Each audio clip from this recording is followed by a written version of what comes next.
அவனி stories. போன எபிசோட்ல அமெரிக்காவில இருந்த அவனி அவளோட அப்பா ராகவையா இறந்ததுக்கு அப்புறம் தாய் ஜானகம்மா கூட இந்தியா வர்றா. தன்னோட அத்தை சுசிலாமாவை தேடி வீராபுரத்துக்கு வர்றா. அங்க இருக்க சுரேஷ் கிட்ட முகவரி கேக்குறா. ஆனா சுரேஷ் தான் அவளோட அத்தை பையன்னு அதுக்கப்புறமா தான் தெரியுது. அது அவளுக்கு ரொம்ப பெரிய அதிர்ச்சியா இருக்குது. வீட்டுக்குள்ள போனதுக்கு அப்புறம் சுசிலாமா தன்னோட அண்ணன் ராகவையா தன்னை இத்தனை காலம் ஒதுக்கி வச்சிருக்க கூடாதுன்னு ஆதங்கத்தோட சொல்றது கதையில ஒரு திருப்பத்தை உண்டாக்குது. இப்ப இதுக்கப்புறம் என்ன நடக்குதுன்னு இந்த எபிசோட்ல பாக்கலாம். சுசிலாமா தன்னோட வருத்தத்தை சொன்னதும் அங்க இருக்க எல்லாருமே அமைதி ஆயிடுறாங்க. எல்லாருடைய அமைதியை கவனிக்கிற சுரேஷ் உடனே அந்த சூழ்நிலைய மாத்த முயற்சி பண்றான். அத்தை இப்பதான் அமெரிக்கால இருந்து வந்திருக்காங்க. இன்னும் கை கால் முகம் கூட கழுவல. அதுக்குள்ள ஏன் மாமி இந்த பழைய சண்டெல்லாம்? முதல்ல என் அத்தை மகளுக்கும் அத்தைக்கும் கிராமத்து விருந்து எப்படி இருக்குன்னு ருசியை காமிக்கணும். அதுக்கப்புறம் வேணும்னா இந்த பஞ்சாயத்தெல்லாம் வச்சுக்குங்க. என்ன சொல்றீங்க அத்தை? ஆமா சுரேஷ், டிராவல் பண்ணி வந்ததுனால கொஞ்சம் களைப்பாதான் இருக்கு, கொஞ்சம் பசியாவும் இருக்கு. சுசிலா, அவங்க பாரு களைச்சு போய் வந்திருக்காங்க. நீ என்ன பழைய கதையெல்லாம் பேசிட்டு இருக்கிற? முதல்ல சாப்பிடவே. அண்ணி, என்ன மன்னிச்சிடுங்க அண்ணி. நானும் ஏதோ ஆதங்கத்துல என்னென்னமோ சொல்லிட்டேன். மனசுல எதையும் வச்சுக்காதீங்க. வாங்க அண்ணி. அவனி, நீயும் வாமா, வாங்க போய் சாப்பிடலாம். விருந்தினர்கள்லாம் வந்திருந்ததுனால சுசிலாமா விதவிதமான சமையல் செஞ்சிருந்தாங்க. எல்லாரும் டைனிங் டேபிள்ல உட்கார்ந்துருக்காங்க. சுசிலாமா தழவாழை இலையில விதவிதமான பதார்த்தங்களை பரிமாறுறாங்க.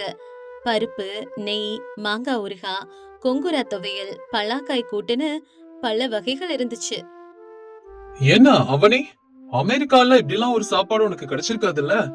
அங்கெல்லாம் பிளாஸ்டிக் கவர்ல வர்ற சாப்பாடு தானே சாப்பிட்டுருப்பீங்க. இங்க இந்த மாங்காய் ஊறுகாய் எப்படி இருக்கு? உனக்கு ரொம்ப பிடிச்சிருக்கா? நான் அமெரிக்கால இருந்தாலும் எங்க அம்மா எனக்கு எல்லாம் செஞ்சு தந்திருக்காங்க. அங்கேயும் இந்தியன் ஸ்டோர்ஸ் எல்லாம் இருக்கும். ஒருவேளை உனக்கு தெரியாதுன்னு நினைக்கிறேன். இருக்கும் இருக்கும். ஆனா இந்த கிராமத்து சமையலும் எங்க அம்மா கைப்பக்குவமும் அங்க கிடைக்கிற சாப்பாட்டுல கிடைக்குமா? அந்த பருப்புல கொஞ்சம் நெய்ய ஊத்திக்கோ. அப்படியே அந்த கூட்டெல்லாம் சேர்த்து ஒரு வாய் எடுத்து வச்சா அடடடா, இப்படி ஒரு சுவைய எங்கேயுமே சாப்பிட்டிருக்க மாட்டேன். அவனி, நீ சாப்பிடுமா.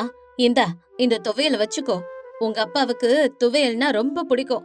சின்ன வயசுல எப்பவும் இந்த துவையலே தான் செய்ய சொல்லி கேட்பாரு. அவனி அமைதியா இப்படி சொல்றா. அப்பா இங்க நடந்த விஷயங்களை பத்தி என்கிட்ட எதுவுமே சொன்னதில்ல அத்தை. அவருக்கு இந்த துவையல் பிடிக்கும்னு எனக்கு இப்பதான் தெரியுது. இத பத்தி எல்லாம் சொல்லிட்டா நீங்க பாட்டுக்கு கிராமத்துக்கு கிளம்பி வந்துட்டீங்கன்னா என்ன பண்றது? அந்த பயம்தான் அவருக்கு. நீங்க தான் ரொம்ப மாடர்ன் ஆச்சே. நீங்க ரொம்ப பேசாதீங்க அத்தா. நான் என்னதான் மாடர்னா இருந்தாலும் எனக்கு ஊரை பத்தியும் பண்பாட பத்தியும் தெரியும். என்ன ரொம்ப கேலி பண்ணாதீங்க. சுரேஷ், அவ இப்பதான் இந்த கிராமத்தையே பாக்குறா. இங்க பழக அவளுக்கு கொஞ்ச நாள் எடுக்கும். நீ ரொம்ப கிண்டல் பண்ணாத. அவ அப்படித்தான் அண்ணி. சின்ன வயசுல இருந்தே இப்படித்தான் குறும்பாவே பேசிட்டு இருப்பான். இந்தாங்க, இந்த கத்திரிக்காய் கூட்டை எடுத்து வச்சுக்கோங்க. போதும் சுசிலா, இதுக்கு மேல என்னால சாப்பிட முடியாது. உணவெல்லாம் ரொம்ப பிரமாதமா இருந்துச்சு. இத்தனை காலத்துக்கு அப்புறம் சுவையான கிராமத்து உணவை சாப்பிட்டிருக்கேன். அவனி, அந்த மாங்காய் பாரு எப்படி இருக்குன்ட்டு. அத சாப்பிட்டா மூக்குல புகையே வரும். ஒரு துண்டு வைக்கவா? சாப்பிடுறியா? வேணா வேணா, எனக்கு காரம் சாப்பிட பிடிக்காது. அமெரிக்கா மாமா மகளே, நம்ம ஊரு மாங்காவை சாப்பிடலன்னா எப்படி? இந்தா. அப்படி சொல்லிட்டு வலுக்கட்டாயமா அவளை சாப்பிட வைக்கிறான். அவனி அந்த மாங்காவை சாப்பிட்டு காரம் தாங்க முடியாம தண்ணி எடுத்து குடிக்கிறா. இத சிரிச்சுக்கிட்டே சுரேஷ் பாக்குறான். அத்த பாத்தீங்களா, உங்க பொண்ணு என்ன கண்ணாலே மிரட்டுறா. அந்த மாங்காவை விட அவ கண்ணுல தான் அதிகமான காரம் இருக்கும்னு நினைக்கிறேன். ரொம்ப டேஞ்சர்ப்பா.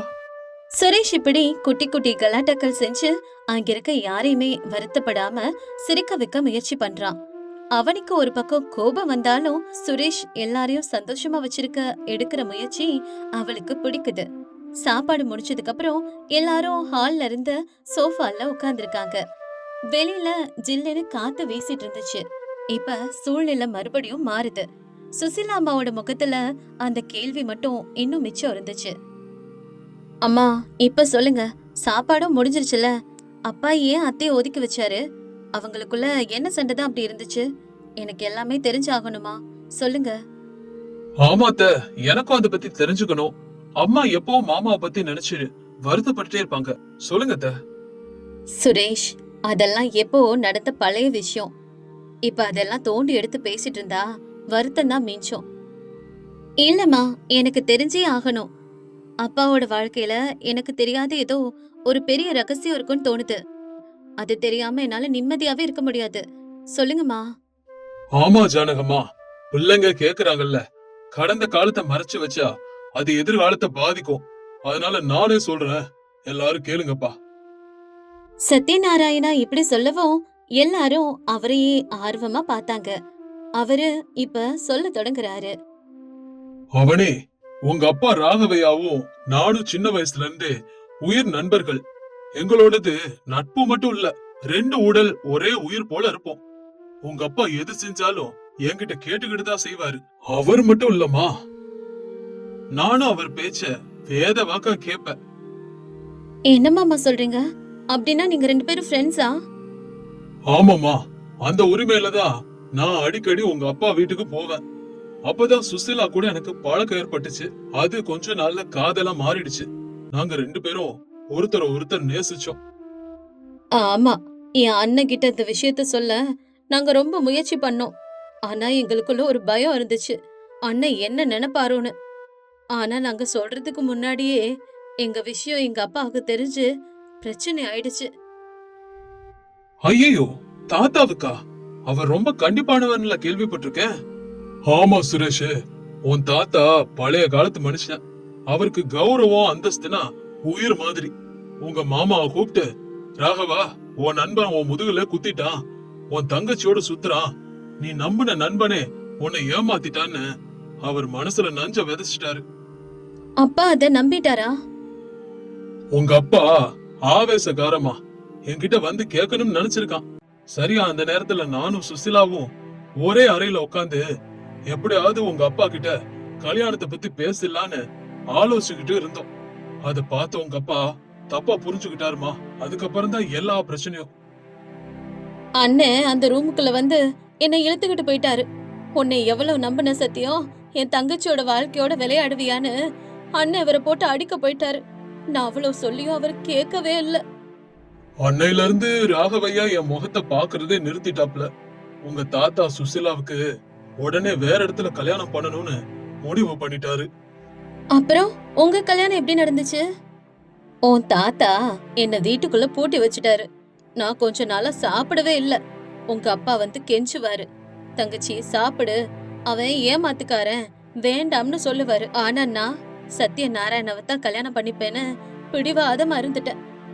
ராகையாவுக்கு ஒரு பக்கம் அவன் அப்பாவோட கௌரவம், இன்னொரு பக்கம் உயிரா நினைக்கிற தங்கச்சியோட உயிர்.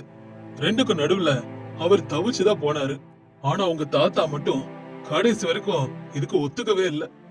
இதெல்லாம் சொல்ல சொல்ல சுசிலாமா கொஞ்ச நேரம் அழ ஆரம்பிச்சிட்டாங்க. ஜானகம்மா அவங்கள ஆறுதல் படுத்தினாங்க. அவனையும் சுரேஷும் கதையிலே மூழ்கி போயிட்டாங்க. அப்புறம் என்னப்பா நடந்துச்சு? மாமா எப்படி இந்த கல்யாணத்துக்கு ஒத்துக்கிட்டாரு சொல்லுங்க. ராகவையா ஒத்துக்கவே இல்ல சுரேஷ். ஆனா அவரால தான் தங்கச்சியோட துக்கத்தை பார்க்க முடியல. ஒரு நாள் நடுராத்திரில உங்க மாமா ரகசியமா என்ன பார்க்க வந்தாரு. அவர் கையில ஒரு பை நிறைய பணம் இருந்துச்சு, கூடவே சுசிலாவும் இருந்தா.